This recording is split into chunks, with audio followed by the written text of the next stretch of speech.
నేను ఈవినింగ్ అండి పిల్లలకి విడిచిపెట్టేసి చాలా వేరంగా అయితే నేను బయలుదేరాను. చిన్న వర్క్ మీద. ఇది అస్సలు అక్కడికి వెళ్ళాము గానీ చాలా దూరం అయితే వెళ్ళాము. అస్సల ఎళ్ళిన పనైతే ఒకటి అవ్వలేదు. ఎందుకంటే మనం అనుకున్నది ఒకటి మన వెనకున్న వాళ్ళు ఏదో చిన్న మిస్టేక్ చేసుంటారు. దానివల్ల అయితే మేమెళ్ళిన వర్క్ అయితే కంప్లీట్ కాలేదు. అయితే వచ్చాము. అక్కడైతే మాత్రం చాలా బావుందండి. లొకేషన్ అనేది చాలా సింపుల్‌గా ఉంది.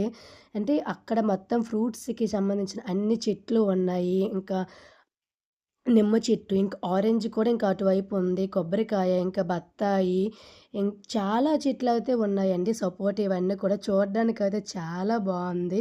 ఇక్కడ మనకు ఎండాకాలంలో అయితే చైర్ పైన కూర్చొని హాయిగా ఉంటే మాత్రం హాయిగా అనిపిస్తుంది. ఇలాంటి లొకేషన్ అనేది మన ఇంటి చుట్టూ ఉన్న, మన ఇంట్లో ఉన్న ఎంత బావుంటుందో కదా! నాకైతే ఒక చిన్న డ్రీము. ఇది ఓన్లీ చిన్న ఎక్కడైనా చిన్న పొలం లాంటిదని కొనుక్కొని ఇలాంటి చెట్లన్నీ పెంచాలని